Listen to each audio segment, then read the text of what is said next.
Bom dia, amada igreja. Bom dia. Antes de mais nada, ou antes de tudo, não sei qual que é o mais correto hoje em dia, eu queria ler um texto aqui, de Provérbios, capítulo 25, versículo 28. Já que a gente vai falar sobre muros, né? Nós vamos fazer aqui um estudo sobre, como é que chama? Alvenaria, construção civil, com Neemias, né? Então, esse texto de 25, 28 de Provérbios diz assim: como cidade derribada, que não tem muros, assim é o homem que não tem domínio próprio. Irmãos, eu quero usar esse texto aplicando para mim. Eu peço perdão para a igreja, tenho perdido um pouco, às vezes, um domínio próprio, não tenho colocado limites para a minha língua, e às vezes na hora da pregação eu tenho pegado um pouco pesado com palavras. Eu peço que os irmãos me perdoem e orem por mim, para que eu tenha esse domínio, para que eu saiba colocar as palavras da maneira correta, não isenta de eu falar as coisas verdadeiras que têm que ser faladas, as coisas corretas, mas não da forma com que muitas vezes eu tenho me colocado. Então peço perdão para os irmãos, que os irmãos tenham misericórdia de mim e orem por mim, para que eu possa ter esse domínio, eu possa ter domínio sobre a minha língua, domínio sobre o meu ser, não é? E que assim eu possa colocar muros, né, em volta da minha própria alma, para poder saber a hora de falar e não falar e como falar, né? Orem por mim, por favor, tá bom, irmãos? Vamos começar então o nosso estudo no livro de Neemias. Hoje não vai ser uma pregação expositiva, não vai ser uma pregação propriamente dita, né? Vai ser uma aula. Nós vamos fazer uma panorâmica, ou vamos contextualizar, vamos entrar no contexto, na história do livro de Neemias, tá? Vamos dar esse pano de fundo, para que depois, nas próximas exposições, a gente entre nos textos, né? Estude, como a gente sempre tem feito, versículo por versículo. Então, nessa introdução, eu quero fazer uma oração antes. Senhor Deus, livra-me da soberba, que ela não me domine, e então serei irrepreensível e ficarei livre de grande transgressão. E que as palavras dos meus lábios e o meditar do meu coração sejam agradáveis na Tua presença, Senhor, rocha minha e Deus meu. É o que eu te peço, em nome de Jesus. Amém, Pai. Amém. Queridos, é um livro fantástico, um livro maravilhoso, e só falar isso não vai trazer nada para você. Mas vamos então entrar no contexto dessa história magnífica, dessa narração, dessa narrativa importantíssima das Escrituras. O contexto, aqui você não está enxergando direito, eu sei que não está, mas depois a gente vai disponibilizar esse mapinha, né, para você olhar em casa, essa cronologia do Antigo Testamento, tá? O que aconteceu um pouco antes, né, para a gente conhecer onde está inserido o livro de Neemias. Que época foi? Ele está bem aqui. Acho que aqui dá para ver mais ou menos, né? Ele está junto com os livros de Esther e Esdras, tá? Lá no finzinho do Velho Testamento, e Malaquias também foi o profeta na época, o último profeta. Foi o profeta contemporâneo também de Neemias. A história começa mais ou menos aqui, eu vou cortar a história, né? Mais ou menos nos anos 900 e pouco antes de Cristo. O rei aqui, quem se lembra o nome do primeiro rei de Israel? O primeiro rei foi Saul, depois ele, Davi, depois de Davi, Salomão, depois de Salomão, Roboão, o filho de Salomão. Chega em Roboão, ele tem uma magnífica ideia. O povo estava cansado da pressão que Salomão fez sobre ele, exigiu muito do povo de Israel. E Salomão tinha muitas riquezas, mas como o Hernandes Dias Lopes diz, quando o governo tem muita riqueza, alguém pagou por isso. E foi o povo que pagou o pato, né? O povo estava oprimido na época de Salomão e pediu, através dos seus líderes, que Roboão, o herdeiro de Salomão, afrouxasse um pouco o peso em cima das costas do povo, que eles estavam cansados. E Roboão, o rei, então jovenzinho, ele não sabia o que fazer. Ele foi aos seus anciãos lá, aos seus conselheiros mais velhos, e pediu conselho. E eles disseram: olha, faz o que o povo está querendo e você vai ter o povo do teu lado. Ganhe o coração do teu povo. Afrouxa as coisas. Realmente, o teu pai pegou pesado com eles. Salomão pegou pesado. Então, seja favorável ao povo e você vai ter o povo do teu lado. Esse foi o conselho dos anciãos. Mas ele não ficou contente e foi pedir conselho para os seus amiguinhos de internet. E foram lá e conversou com seus amiguinhos mais novos, né? Os jovenzinhos da época, os playboyzinhos, né? E sabe qual foi o conselho dos jovens? Que, rapaz, se o teu pai pegou pesado, fala que você vai fazer o dobro do que ele fez. Fala que o teu dedinho mínimo é mais pesado do que o braço do teu pai. E que você tem que pegar mais pesado com eles. Adivinha qual conselho que Roboão aderiu? O dos jovens. E falou assim: eu não vou afrouxar nada para vocês. E eu vou pegar mais pesado ainda. O que é que aconteceu? O povo se dividiu. Aí então, 10 tribos subiram para o norte e tornou-se o povo chamado Israel. A partir daqui, o reino se dividiu no reinado de Roboão e ficaram 2 tribos, Israel, o reino do norte, com 10 tribos, na verdade, né?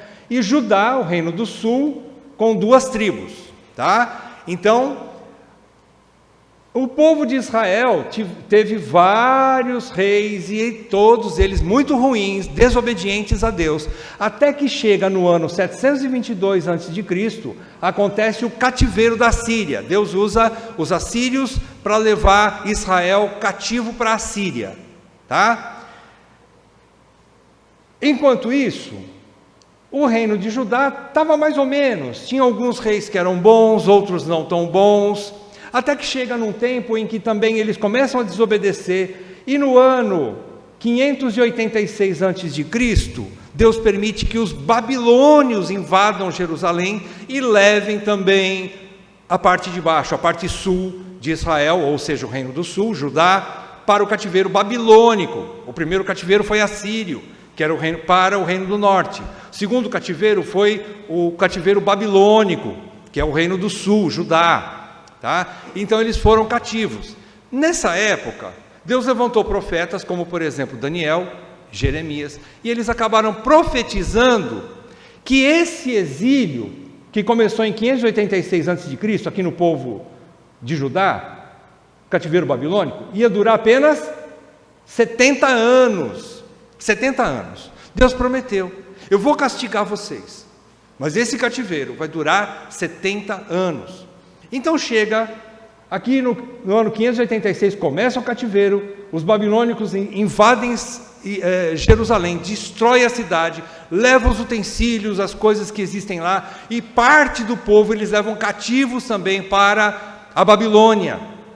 Naquela época, os assírios e também os babilônicos, eles tinham uma estratégia de domínio, eles levavam cativos os seus vassalos para as suas cidades, para fazê-los escravos lá na terra deles, e deixava a terra onde eles invadiram desolada, destruída. Mas alguns escaparam desse exílio lá em Judá. Aí chega em 516, aqui mais ou menos, houve a restauração. Quantos anos? De 586 a 516, quantos anos são? 70. 516 termina o exílio. Deus permite que o exílio termine. E então Deus levanta pessoas, homens, reis daquele império, que já não era mais Babilônia. A Babilônia foi invadida pela Pérsia, uma outra nação chamada Medo-Pérsia. Eles invadiram a Babilônia, conquistaram a Babilônia e passou a ser então domínio Medo-Persa naquela época, tá? Em 516. E essa nova nação que invadiu, eles já não tinham o mesmo costume dos babilônios de manter presos os cativos na sua própria terra. Não, eles permitiram que os cativos continuassem cativos, mas que voltassem para suas terras natais, para o seu povo, para a sua terra. E então eles permitiram, olha a obra de Deus, amoleceu o coração do rei da Síria, da Pérsia, e permitiu que eles voltassem para Jerusalém. E é aqui que entra Neemias, é aqui que entra o contexto, né, de Neemias. Não só Neemias, mas depois desses 70 anos, no ano 516, começa a primeira volta.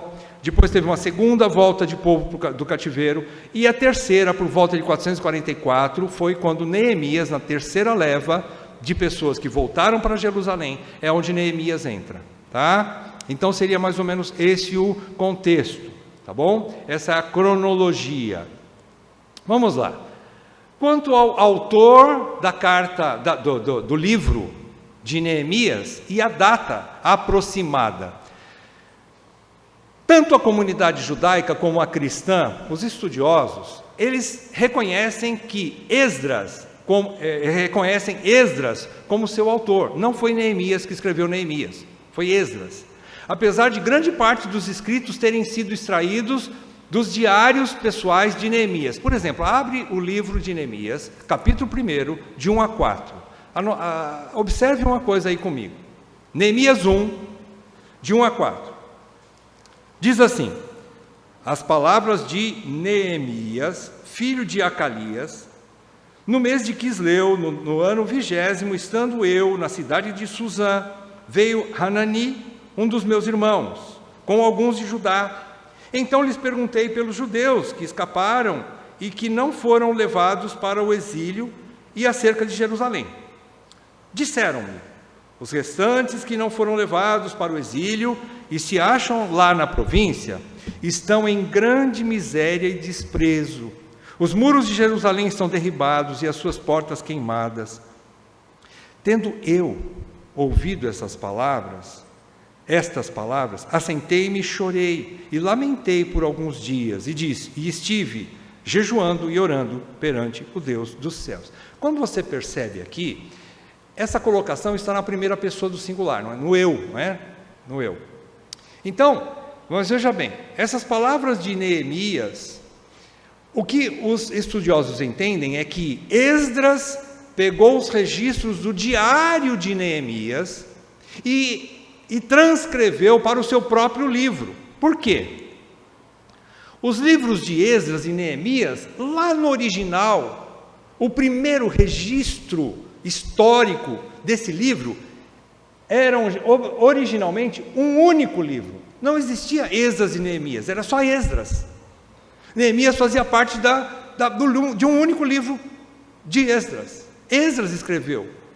Depois acharam por bem dividir, porque conta uma história numa colocação diferente daquela que Esdras colocou no seu primeiro livro. Então, o pessoal achou, os estudiosos acharam melhor depois separar. Mas a autoria foi de Esdras. Então, originalmente, um único livro.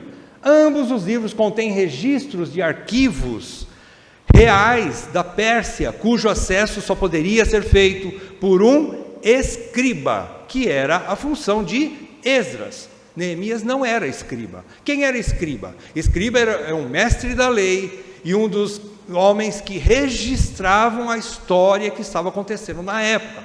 Era um daqueles que escreviam as atas, né? Os diários da história de uma nação. E Esdras era um desses. Então veja bem, apesar de que algumas passagens do livro de Neemias você encontra, e eu orei ao Deus dos céus, eu falei isso, lembra-te de mim, ó Deus, de mim, ó Deus, falando da primeira pessoa, né? Como o eu, Esdras pegou do diário de Neemias e foi fiel a transcrever as próprias palavras de Neemias para o seu registro, entendem? Então foi Esdras que escreveu, até porque depois você vai perceber que ao longo do livro de Neemias, como também o de Esdras, tem muitos registros lá com genealogias, voltaram tantos da família de não sei quem, voltou tantos mil para Jerusalém, família não sei quem, voltou tantos mil para Jerusalém. Então esses registros Neemias não tinha acesso. Quem tinha acesso? Os escribas. Quem era o principal escriba da época? Esdras. Era um homem de confiança do rei da Pérsia também, como Neemias, tá? Então, Esdras escreveu o livro de Neemias também. Os acontecimentos em Neemias 1 têm início em 446 a.C., que ele diz aqui que é o 20º, perceberam no versículo 1? No ano 20º do rei, no ano 20º, tá? Do rei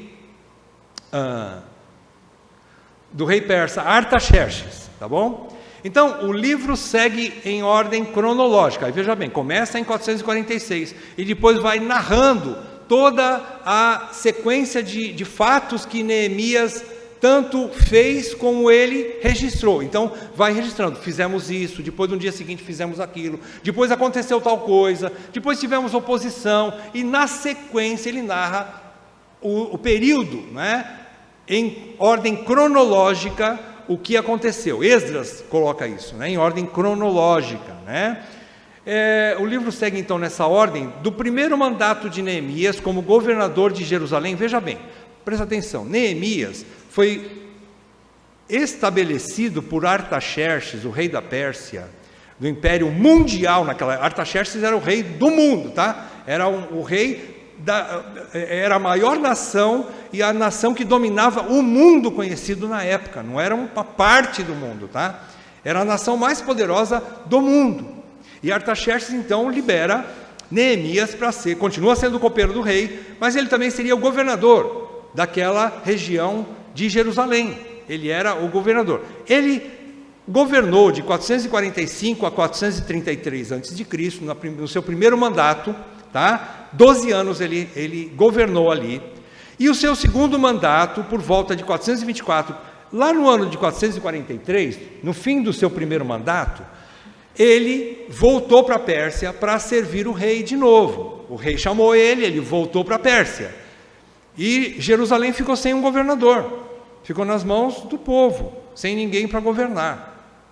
O que aconteceu, né? Depois desse período aí de afastamento, lá em 424, ou em torno de 9 anos ele ficou fora, voltou para a Pérsia, aí ele retorna para Jerusalém em 424 e encontra tudo de ponta cabeça, tudo errado. Ele já tinha dado instruções para fazer assim, assim, assado, e ele encontra tudo bagunçado de novo, tá? Então,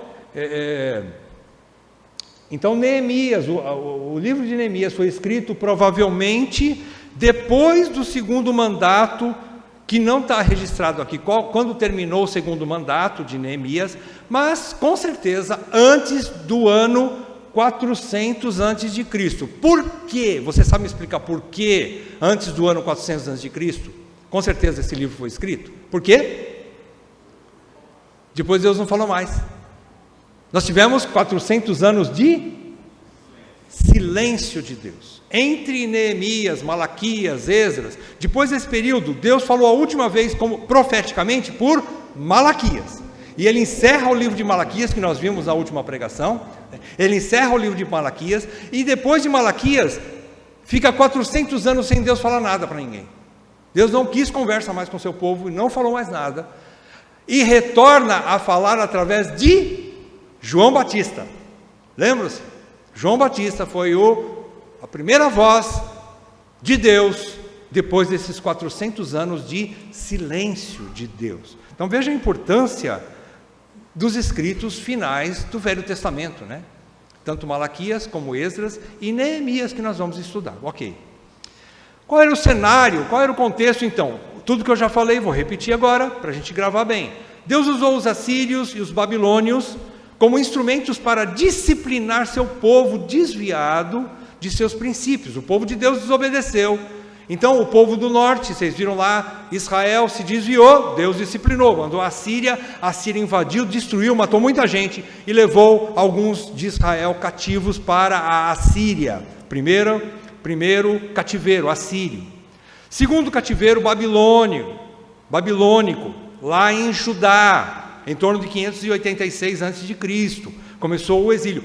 Judá também desobedeceu, fez a mesma coisa que Israel. Por ser desobediente, Deus castigou o seu povo, né? Usando os babilônios dessa segunda vez, como instrumento de disciplina o seu povo, né?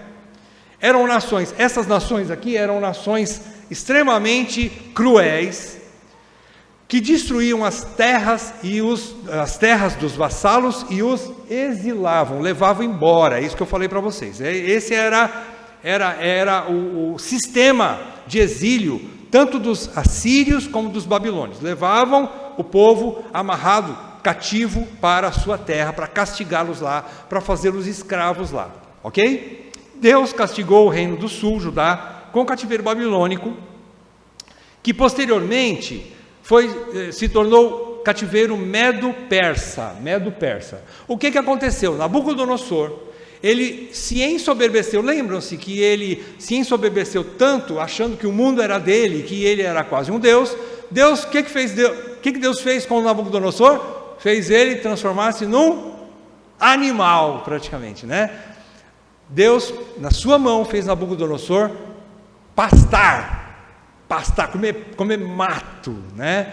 Para mostrar que ele é Deus. Quando Nabucodonosor retorna, ele reconhece que Deus é Deus, ele se arrepende, não um arrependimento para a salvação, mas aí já enfraquecido, naquele mesmo período, Dario invade a Babilônia, o persa, e invade a Babilônia, e toma a Babilônia, e implanta então o novo regime, que agora é o regime medo-persa, ok? E eles começam então a governar, que durou aproximadamente 70 anos. Já esse sistema de exílio dos persas era mais maleável, deixavam os judeus, vamos falar dos judeus, né? Deixavam eles voltar para as terras deles, e eles então começavam a ter essa liberdade, entre aspas, né? Ainda cativos, escravos, mas tinha essa liberdade de visitar a terra deles, ver como é que estava, sair, ter suas terras, ter seus cultos. Naquela época já começou a implantarem as sinagogas, sinagoga, tá? E ali então eles começam a adorar o seu Deus. Eles tinham essa liberdade, os judeus, mesmo lá dentro da Babilônia, né? Começavam a ter essas liberdades. Bom, então o livro de Esdras narra o decreto de Ciro, lá Esdras, falando um pouquinho de Esdras narra o decreto de Ciro, que era rei da Pérsia, que permite aos judeus voltarem para a sua terra natal, a fim de reconstruir a casa do Senhor. Então, como Ciro, lá no comecinho do livro de Esdras, ele mostra ali a primeira remessa de judeus que voltou para Jerusalém, né? Sob o governo de quem? Quem era na época? Era Zorobabel e Josué. Zorobabel e Josué foram os primeiros que lideraram esse primeiro grupo de judeus que retornou a Jerusalém. Isso está registrado lá no começo de Esdras. Isso tudo que eu estou falando é entre o capítulo 1 e 6 de Esdras, ok? Depois, o próprio escriba Esdras liderou um segundo grupo de judeus que retornou para Jerusalém. Aí já está registrado entre os capítulos 7 a 10 do livro de Esdras, ok? Então, teve duas remessas de judeus que voltaram para Jerusalém antes de Neemias, tá? Que já estavam lá mexendo com as coisas. Era para eles irem para lá, reconstruírem o templo. A ideia do rei da Pérsia era que eles reconstruíssem o templo de adoração do Deus dos judeus. Mas vocês lembram no livro de Ageu que eles se importavam mais com as suas próprias casas, com as suas próprias fazendas, com o seu próprio dinheiro, e já não estavam mais ligando para a casa do Senhor. Então Deus os repreende de novo. Coisa não ficou boa ainda. Voltaram, mas não quiseram se apegar à situação do povo, a situação da cidade, ok? Aí então Neemias retornou com um terceiro grupo agora, que está registrado aqui no livro de Neemias. Esse terceiro grupo com o objetivo de reconstruir os muros ao redor da cidade. Era importantíssimo ter muros em volta da cidade, tá? Era importantíssimo para definir, inclusive, os limites de quem é e quem não é, quem está dentro e quem está fora, quem é verdadeiramente judeu e quem não é. Quem está dentro do limite do rei persa e quem não está, né? Então era importante até mesmo para o rei, por isso ele permitiu. Tudo isso debaixo da soberana mão de Deus, como Neemias fala muito, né? Esdras fala muito sobre isso. A boa mão de Deus está sobre nós, mexendo o coração do rei, mexendo o coração de outras pessoas, fazendo com que o rei desse dinheiro para eles, comida para eles, suprimento, material de construção, para que eles pudessem reconstruir o templo e também agora os muros de Jerusalém, ok? Muito bem, continuando ainda dentro desse contexto, desse cenário e contexto aí de Neemias, um outro fato importante é que Esther, quem se lembra de Esther aqui? Vocês se lembram de Esther? Quem foi Esther na Bíblia? Não estou falando da Estherzinha, filha do César e da Miriam. Era uma outra Esther. Veio um pouquinho antes dessa Esther. Quem era Esther? Esther foi uma judia que estava lá, cativa, dentro da cidade dentro do domínio do rei persa, e a esposa, a verdadeira esposa, Vasti, ela não se comportou adequadamente numa festa que o rei persa quis dar. Ela não se comportando, o rei mandou ela embora, mandou juntar a marinha dela e deu carta de divórcio para Vasti. E ele então fez um concurso para ver quem era a mulher mais bonita na época para ser a nova rainha. Quem ganhou o concurso? Esther ganhou o concurso, passou a ser a esposa do rei, a esposa, a sucessora de Vasti no reino persa, medo-persa. Então, Esther não era a mãe de Artaxerxes, que era o rei na época de Neemias. Ela não era esposa, ela era madrasta, ela não era mãe, ela era madrasta. Artaxerxes provavelmente foi filho de Vasti. Mas, como ela foi mandada embora, a rainha que assumiu como madrasta de Artaxerxes foi Esther, uma judia, muito inteligente. Presta atenção, mulheres. Eu acho interessante porque o livro de Neemias, você fala assim, é um livro para líderes, né? Nós vamos aprender como liderar a nossa casa, como liderar a igreja, como liderar a sociedade, como influenciar. É um livro para homens, é um livro que fala de liderança, de governo, né? As características de um bom líder. Então é só para os homens. Não. Por trás de todo homem sábio existe uma grande mulher. E Esther não aparece no livro, mas ela influenciou a situação de Neemias. Vejam bem como as mulheres influenciam. É verdade, os homens são os modelos para os jovens, para evitarmos que tenhamos novas gerações Peter Pan, que nós tenhamos agora gerações de homens de verdade, né? Que vestem calça de verdade, que sabem cortar seu cabelo e cuidar da sua barba, que são homens com H, mas esses homens foram criados por mulheres piedosas. O que nós ouvimos agora há pouco no EBD? Quem influenciou a fé de Paulo? Sua avó Lloyd, a fé de Timóteo, a sua avó Lloyd e sua mãe Eunice. Mulheres sábias ajudam a edificar seus lares e sua igreja. Não criem filhinhos mimados debaixo de suas asas, mamãe. Criem homens e não Peter Pans. Ok? Vamos estudar isso com mais detalhes, viu? Acordem, mulheres, acordem, mulheres. Arrume-se aí na cadeira. Muito bem. Na sequência, então, a gente vê que a Esther influenciou, como madrasta de Artaxerxes, ela mexeu os pauzinhos ali, e ela poderia facilmente ter influenciado esse rei a ser favorável aos judeus, e especialmente para com Neemias, e foi o que aconteceu. Ela entendeu, veja bem, é uma mulher observadora, ela entendeu que Deus estava levantando um homem que estava do lado do rei, e era um homem piedoso. Ela conhecia Neemias, sabia que o copeiro do rei é o homem mais importante, é o guarda-costas do rei, é o guarda-costas. Então como que a mãe do rei não ia conhecer o guarda-costas do filho, né? Filho postiço, é verdade, madrasta, né? Mas era filho dela, ela amava Artaxerxes, né? E ela sabia quem era Neemias, e ela ajeitou as coisas ali, e Neemias passou então a ser um homem de confiança do rei Artaxerxes, de confiança, tá?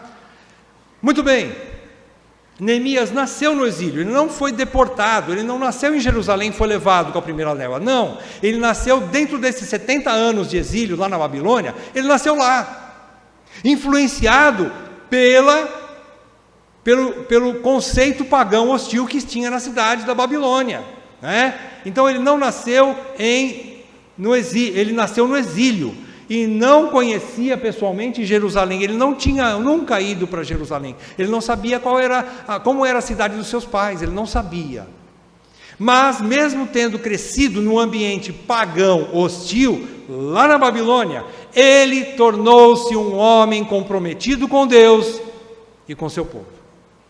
Ele não conhecia, assim, pessoalmente, a sua cidade, o seu país, a sua nação e muitos do seu povo, mas ele tinha a semente do seu povo no seu coração. Ele tinha a semente de Deus no seu coração. Ele amava a Deus e ele amava o seu povo. As palavras desses primeiros 4 versículos não te falam sobre isso. Era um homem que orava. Quem ora sabe que Deus existe e que é galardoador de todos aqueles que o buscam. Quem ora é alguém que sabe que precisa de Deus para ajudá-lo. Quem ora ama a Deus e sabe que Ele é o único que pode resolver os seus problemas insolúveis para Ele mesmo. Quem ora relaciona-se, tem intimidade com Deus. Era um homem de oração. E por quem ele ora? Por si mesmo? Ele está bem, ele é o copeiro do rei. Qual é o salário mais alto da corte? O do copeiro. Talvez nem o general fosse tão importante no exército do copeiro, no exército do rei, do que o próprio copeiro. O copeiro era o guarda-costas, é aquele que experimentava a comida do rei, experimentava o vinho do rei antes do rei comer, porque naquela época também tinha o hábito de, quando queriam dar um golpe de estado, sabe o que eles faziam? Literalmente eles queriam matar o rei, só que às vezes era difícil entrar dentro do palácio para enfiar a espada na barriga do rei, às vezes não dá, é super protegido. Como é que eles faziam?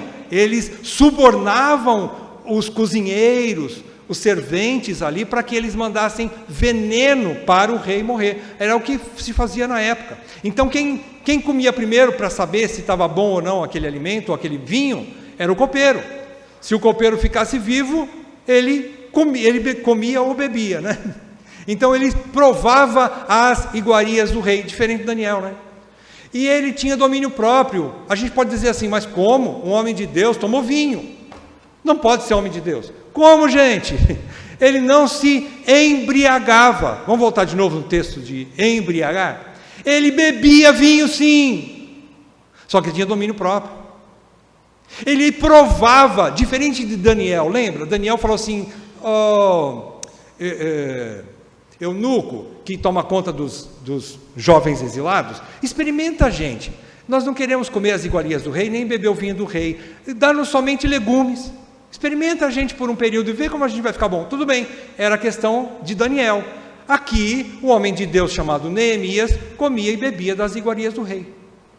Só que ele não se deixava dominar por aquilo. Compreendem o que é um homem de Deus? É muito mais espiritual o domínio próprio do que o rigor ascético. O rigor ascético é muito mais espiritual. Muito bem. Então, era um homem comprometido com Deus e com seu povo. Criado junto à corte persa, tornou-se copeiro e confidente do rei. Como José, lembra-se da história de José no Egito, Esther, a própria madrasta de Artaxerxes, e o próprio Daniel, né?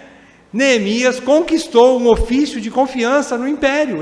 Deus usou essas pessoas, né, para ajudar o povo de Deus exilado, né?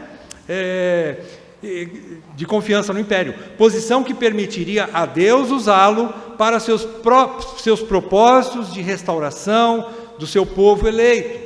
Deus estava encaminhando tudo, ajeitando tudo, usando todas aquelas situações para colocar Neemias lá. Como é que Deus age? Ele poderia agir sobrenaturalmente e destruir a Babilônia? Poderia, não poderia? E libertar o povo de uma maneira... Ele fez isso lá na época do rei Ezequias, não fez?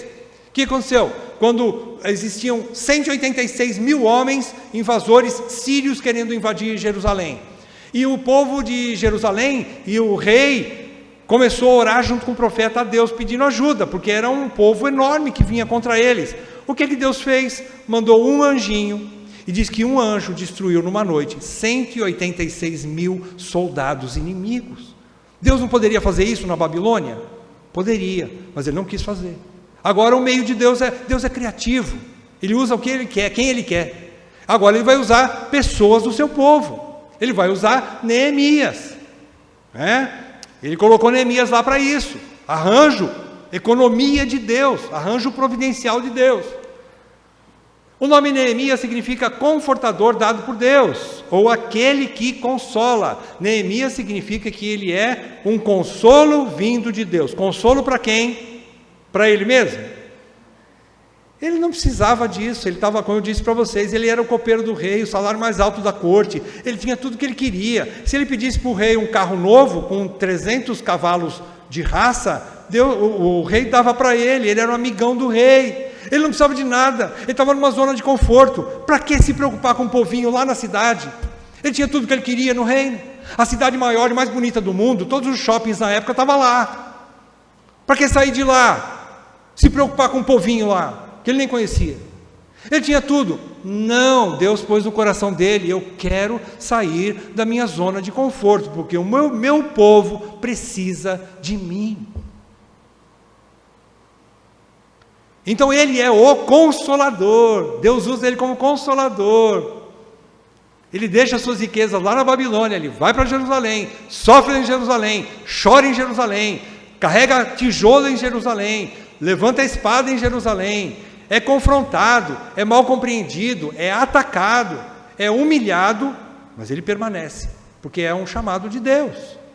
Ele era um chamado de Deus. Neemias foi um líder servo. Por quê? Era um servo de Deus, servindo o rei da Pérsia e disposto a servir o seu povo. O coração de Neemias era servir. Então nunca diga assim que líder na Bíblia é o mandão, que todo mundo faz tudo para ele e faz a vontade dele, e por ele ser cabeça da família, cabeça da esposa, líder numa igreja, todo mundo tem que ficar paparicando ele, fazendo a vontade dele. Não, um líder na Bíblia é um servo do povo. Jesus diz que aqueles que, diferente dos que governavam nos palácios na época dele, João Batista era aquele que pregava no deserto, que vivia comendo gafanhoto e mel silvestre. Ou é mel e gafanhoto silvestre? Eu não lembro. Mas, qual era a roupa de Neemias? De João Batista?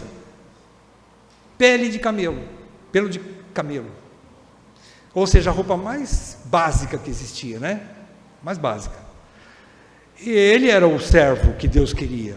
Não eram os que estavam nos palácios. Os palácios, Jesus disse, eles dos palácios impõem peso sobre vocês. Mas os servos que Deus levanta, tira os pesos do povo e se coloca embaixo como aquele que apoia o povo, aquele que serve o povo. O próprio Senhor deles veio para isso. O que Jesus disse: eu não vim para ser servido, eu vim para servir. Então assim Neemias era um homem que queria servir, um líder servo, ok? Quais os temas principais, os temas históricos e teológicos?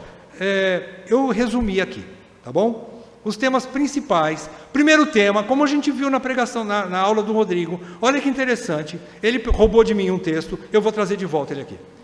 Um tema constante é a atenção à leitura da palavra de Deus, um tema constante do livro de Neemias, que também foi no livro de Esdras, mas é um tema constante aqui. Veja bem, preste muita atenção. O que é um avivamento? O que é um reavivamento? Preste muita atenção e aprenda de uma vez por todas.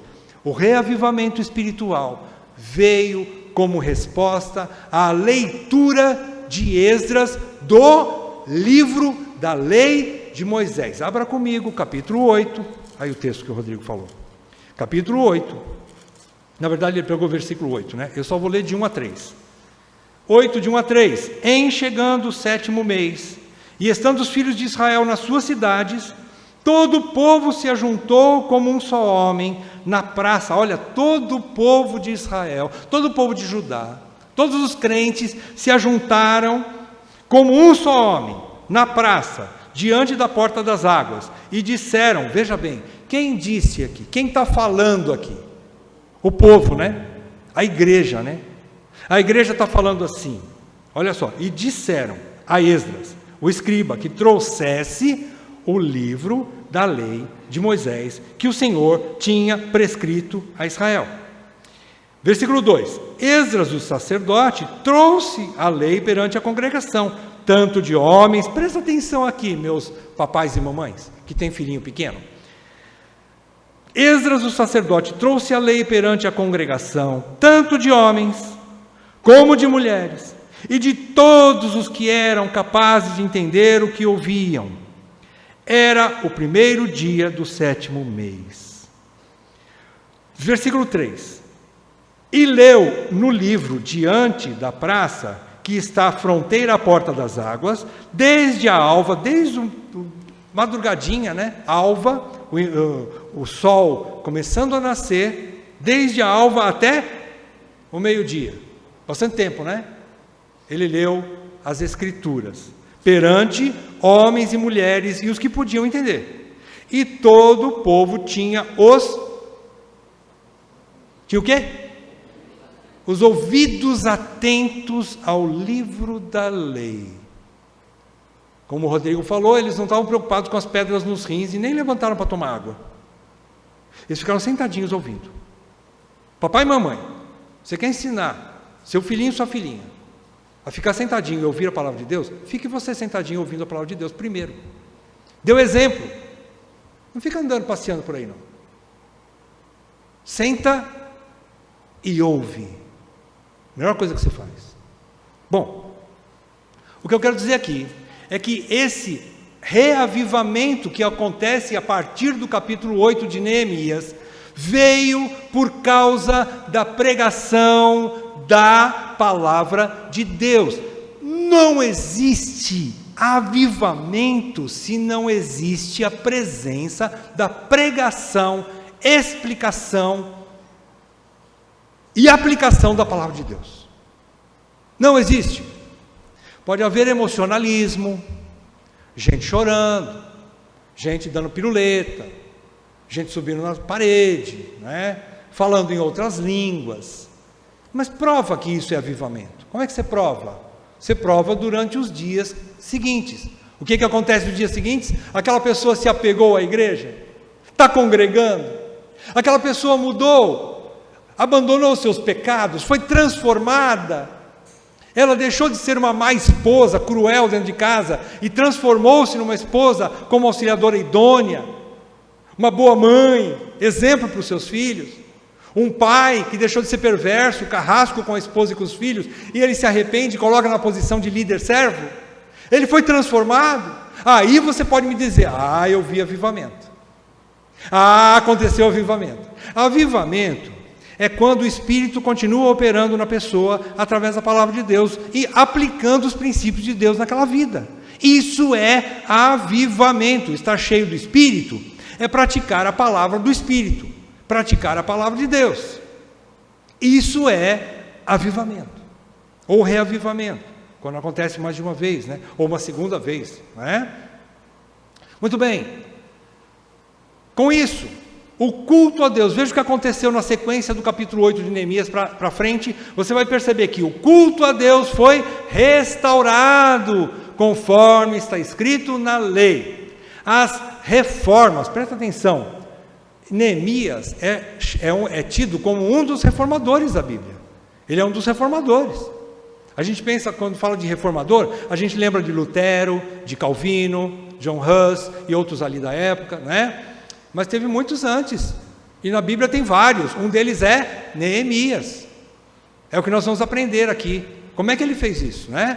Vamos ver como é que Deus operou na vida dele para aprender também a fazer igual. Então as reformas no sacerdócio, nos casamentos, nos relacionamentos patrões e empregados, naquela época até isso estava tendo, tinha alguns judeus que tinham mais dinheiro, e outros que estavam passando fome, irmãos, judeus, e um emprestava o dinheiro para o outro e cobrava excessivamente juros excessivos, era chamado usura, e eles estavam sofrendo. Tinha alguns judeus que se tornaram escravos dos seus irmãos judeus, vizinhos dele. Por quê? Porque não tinham como pagar o dinheiro emprestado para eles, eles se colocavam como escravos, e Neemias falou assim: para com isso.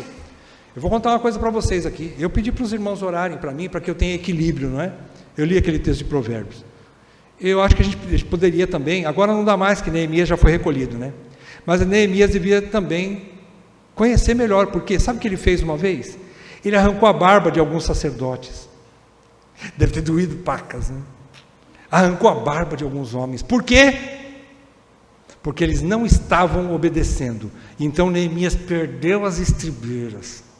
Perdeu as estribeiras. Irmãos, tem hora que dá raiva, não dá? Desculpa. Não é uma raiva santa, essa não é. É uma raiva carnal que precisa ser dominada. Mas tem hora que dá vontade de arrancar as barbas de muitos irmãos aí, viu?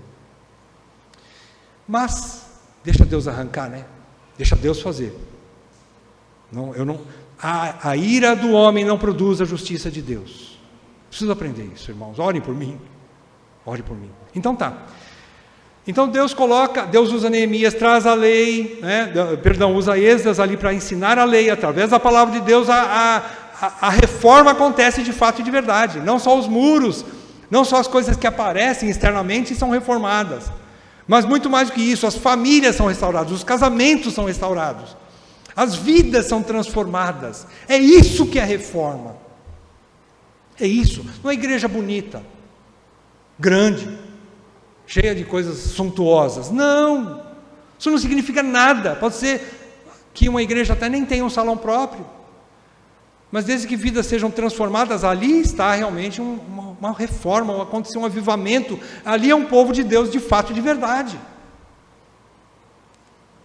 Segundo tema histórico aqui, além da importância da palavra que transforma, a palavra de Deus, presente ali, a pregação, o segundo tema importante é a obediência de Neemias. Presta atenção, Neemias obedeceu, ele foi obediente ao chamado de Deus. Você viu aí nos versículos de 1 a 4, né, que nós lemos no primeiro capítulo? O que aconteceu lá?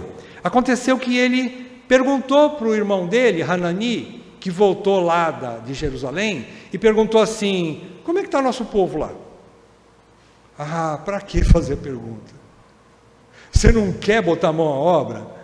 Você não quer sair da tua zona de conforto? Você quer continuar na tua vidinha? Não faça perguntas. Não pergunte para o teu irmão: você está bem, irmão? Você vai se comprometer. Se você perguntar para o teu irmão: você está bem, irmão? Ele fala assim: irmão, não estou. Irmão, eu estou com dívida, eu preciso pagar minha dívida. Irmão, eu estou sem comida lá em casa. Irmão, eu quero participar do culto e não tenho carona para me levar. Você se comprometeu, meu irmão. Você se enrolou. Mas é para isso que a igreja existe. Para se enrolar mesmo. Para se envolver mesmo. Para servir. Para se colocar debaixo da necessidade do outro. Para ter olhos mais para fora do que para dentro. Neemias não precisava saber como é que está Jerusalém. Por que ele perguntou? Porque ele tinha interesse no seu povo. Ele queria saber o que eu posso fazer pelo meu povo. Né? Então ele pergunta aqui.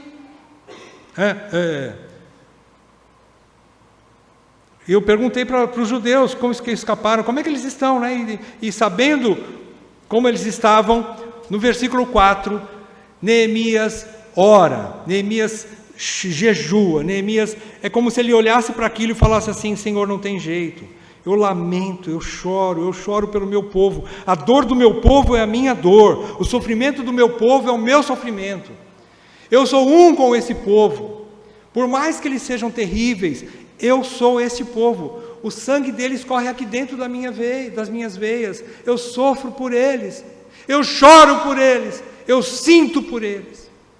E então ele ora.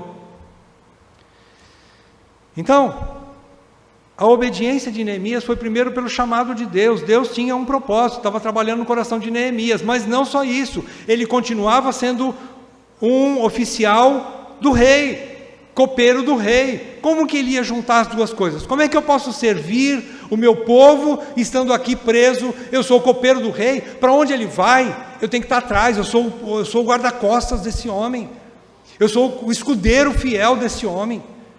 Se ele vai no banheiro, eu fico na porta esperando. Se ele sai do banheiro, eu saio junto com ele. Onde ele vai, eu estou atrás. Como que eu vou ajudar meu povo? Ele ora. Sabe o que Deus faz? Você vai ver depois. Deus fala assim para Artaxerxes. Deus coloca no coração de Artaxerxes, o rei, e fala assim: você está triste? O que você precisa? O que você quer? Eu quero isso, isso, isso. Está aqui, um cheque em branco para você. Vai lá. Compra o que você quiser, faz o que você precisar. Quantos dias você precisa? Quantos anos você precisa? Eu preciso de tantos anos. Fica à vontade. Deus faz. É só você pedir. Deus faz. É só você querer e agir. Deus usa você. Não como lá em Tiago ensina. Por que existem guerras e contendas entre vós? Porque vocês querem coisas para esbanjar nos seus próprios deleites. Se é para você, capricho seu, Deus não vai te conceder.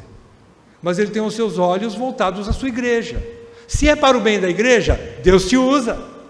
Deus te usa. Se é para o bem do próximo, Deus te usa. Coloque-se à disposição e você vai ver. Experimente e prove que Deus é bom. Então, ele continuava obediente, como o copeiro do rei também. Neemias buscava constantemente a Deus em oração e também manteve-se fiel ao rei, dentro dos limites fixados pelo rei. Ele nunca transgrediu nenhuma lei de Deus e nenhuma lei do seu rei. Se o rei dele disse, não vá fazer complô ou um movimento para me tirar do trono, ele obedecia. Ele respeitava o reinado de Artaxerxes. Ele nunca levantou uma palha para fazer uma rebelião contra o rei. Ele poderia. Estando em Jerusalém, com o seu povo, com o dinheiro que ele já tinha, com o material que ele já tinha, ele podia construir armas e se rebelar contra Artaxerxes. Mas ele não fez. Ele não fez. Ele respeitou os limites do seu trabalho secular também. Ele não precisava tirar o rei. Deus tinha o coração do rei na mão. Se o pai dele, que era Deus, tinha o coração de Artaxerxes na mão, para que ele vai tirar Artaxerxes? Deixa ele lá. Ele vai adornar o propósito de Deus. Muito bem. Então ele foi fiel. Abra comigo, capítulo 1, versículo 4, já lemos, né? Ele orou. Agora pula para o capítulo 2, versículo 4 também. Disse-me o rei, 2:4 Disse-me o rei, o que me pedes agora? Então orei ao Deus dos céus. De novo, ele orou e pediu. Ele orou ao Deus dos céus, mas ele não ficou quietinho assim, Deus vai pôr no coração de Artaxerxes o que eu preciso. Não. Ele, preto no branco, ele andou na luz, ele falou, eu preciso disso, disso, disso. Gente, a vida cristã não é uma vida mística, mas é uma vida que você fala o que você precisa. Eu preciso de leite porque meu filho não tem leite para tomar amanhã. Eu preciso de R$1.000 para pagar uma conta que vence amanhã, senão eu vou perder a minha casa. Não existe misticismo ou coisas extraordinárias dentro do povo de Deus. Abra o coração com o povo. Fale das suas necessidades com o povo. É assim que funciona. Por isso, avançando,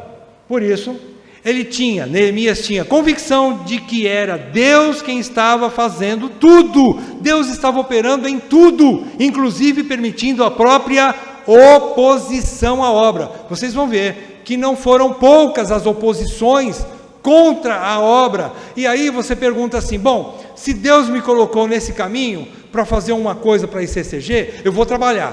Tá. Aí você começa lá na frente e acontece alguma coisa errada e você fala, não, Deus não me pôs aqui. Calma, Deus pôs sim, mas oposições acontecem. Toda vez que você quer viver piedosamente, acontecerão situações difíceis.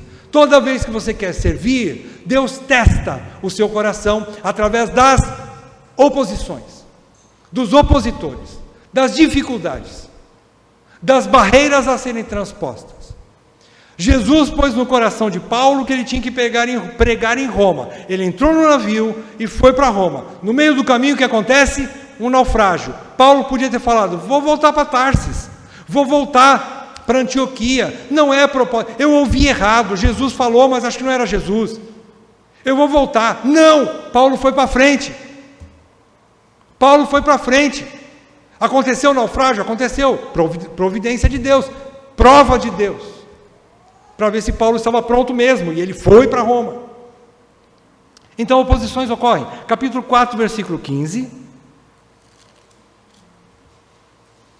E sucedeu que, ouvindo os nossos inimigos, olha só, ouvindo os nossos inimigos, que já o sabíamos, sabia o quê? A estratégia que eles estavam fazendo para atrapalhar a construção dos muros. Sabendo os inimigos, que nós ficamos sabendo do plano deles, né? Que já o sabíamos, e que Deus tinha frustrado o desígnio deles. Veja só, Deus pôs o obstáculo, Deus levantou o inimigo, Deus pôs no coração dos inimigos fazer um plano, e Deus frustrou o plano dos inimigos. Gente, Deus é fantástico, né? Deus faz do jeito dele. Foge da nossa compreensão racional. Você não consegue compreender os planos de Deus, são muito mais elevados que os nossos, né? E aí então, Deus já havia frustrado o desígnio deles. Voltamos todos nós ao muro, cada um a sua obra. Olha a obediência. Deus botou ele para fazer o muro, ok, vamos fazer o muro. Está tendo dificuldades? Está tendo, mas vamos continuar fazendo o muro. Ele não desistiu de fazer o muro, continuou a obra, ele não desanimou, ele foi perseverante, mesmo em meio às provações e às oposições. Capítulo 7, versículo 5, diz assim: então o meu Deus me pôs, veja bem, ele tinha certeza de que era Deus que estava operando até nos inimigos, e também nele, em tudo, Deus estava operando.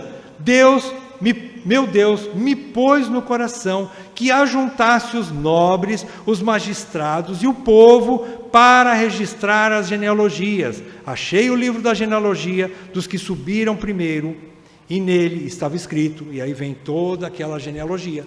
Então, Deus estava ali presente, operando no coração de todo mundo, do rei Artaxerxes, de Neemias, dos demais judeus, dos judeus que estavam lá, que também foram opositores dentro do povo.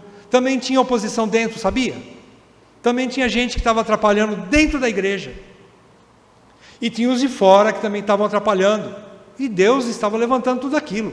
Deus tem propósito com tudo isso, e Neemias sabia disso. John MacArthur coloca esse tema de oposição como uma terceira situação, mas eu juntei aqui para acelerar um pouquinho mais. Muito bem. Encerrando, o que eu queria que você guardasse no seu coração? Dá para enxergar? Dá para enxergar o que está escrito? Dá? Ficou legal? Olha só, presta atenção. Jesus Cristo, o Rei dos Reis, voltará para restaurar todas as coisas. Isso é futuro, isto é ainda não. Isso é uma coisa que ainda não aconteceu, mas ele virá, ok? Mas, no momento, ou seja, enquanto Jesus não volta, enquanto isso não acontece, Jesus, está operando no meio do seu povo, através dos seus servos. Neemias nos ensina a confiar na soberania de Deus, enquanto assumimos nossas responsabilidades aqui e agora. Nós confiamos na soberania de Deus, mas nós sabemos que Deus nos usa para cumprir os seus propósitos, e que nem tudo cai do céu, e que muitas vezes Deus vai usar homens aqui e agora. Aliás, esse é o meio ordinário de Deus, usar o seu povo para edificar o seu próprio povo, né? Então, Cristo, como foi na época de Neemias, está convocando homens cheios do Espírito Santo, comprometidos com Ele, com suas famílias e com a sua igreja, para levantarem-se de seus lugares e edificarem. Deus está levantando homens para saírem da sua zona de conforto e edificarem. Deus está levantando muros, Deus está levantando limites, Deus está levantando limites em todos os sentidos. Ele está levantando muros para mostrar para os séculos vindouros, como Malaquias disse, que Deus ia mostrar para o mundo quem eram aqueles que servem a Deus e aqueles que não o servem. Deus vai mostrar para o mundo quem é a sua igreja e quem não é. E Deus vai usar homens para isso. Deus está... É hora de você ter consciência de que chegou o momento que Deus está separando os meninos dos homens. Deus está separando aqueles que não querem nada com a peteca daqueles que querem abraçar a causa.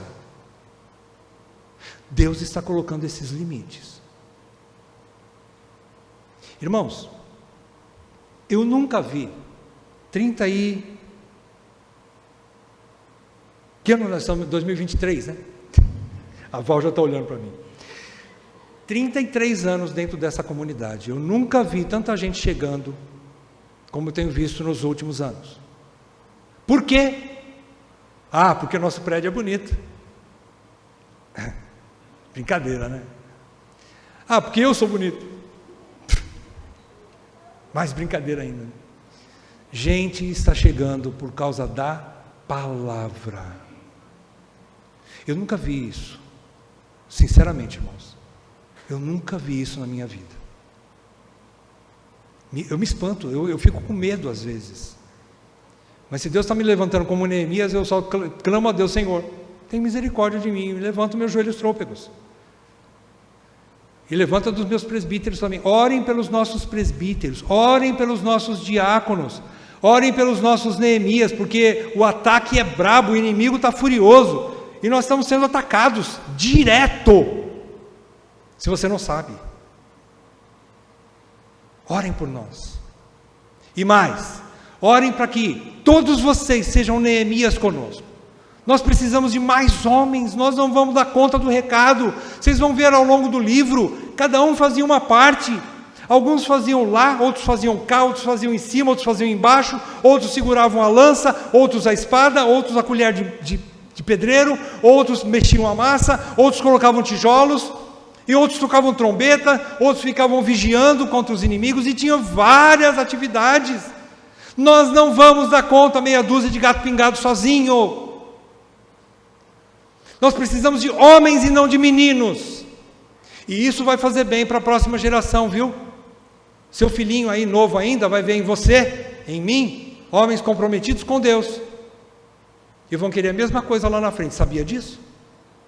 Através do nosso exemplo. E como eu disse também, as nossas irmãs não vão ficar de fora não. Vocês vão ser, se nós seremos o próximo grupo de Neemias, as nossas irmãs são as estéreis, né? O grupo de Esther, que vai interceder por eles. Mulheres inteligentes, perspicazes, que chegam e põem o dedo no nariz e fala do teu marido e fala assim: você errou, hein, seu cabeçudo? Para com isso. Vai para a igreja. Você pensa que ganhar o dinheiro, que ganhar a família é só trabalhar o dia inteiro? Não, você precisa pregar aqui dentro de casa. Você precisa ser sacerdote. Não é só trazer dinheiro para dentro de casa. Traga Deus para dentro de casa. Estude a palavra, meu irmão, e pregue dentro da sua casa. E você, mulher, cobra do seu marido, se ele não estiver fazendo. É você que Deus vai usar para botar teu marido em ordem, sabia? Você sabia que você é auxiliadora idônea do seu marido? Ou você não sabia ainda? Deus vai usar você para pôr o seu marido em ordem. E faça isso. Senão você vai ser que nem Safira, vai junto com Ananias para o buraco. Vai os dois para o buraco. Faça isso. Honre o teu chamado como mulher sábia, que edifica a sua casa. Que Deus nos ajude, porque a tarefa vai ser difícil. Respira fundo, irmãos e irmãs. Nós estamos apenas começando. Que Deus ajude a nossa obra. Eu estou olhando para o Gilmar. O Gilmar sempre falava assim: gente, irmão, vai chegar muita gente aqui, né? O Gilmar está acompanhando. Isso que eu falei aqui, né, Gilmar? Não é por nossa causa, não. É por causa da palavra de Deus. E nós precisamos de homens que dêem respaldo para que a palavra de Deus continue sendo pregada com fidelidade aqui na frente. Deus tenha misericórdia de nós, em nome de Jesus. Amém.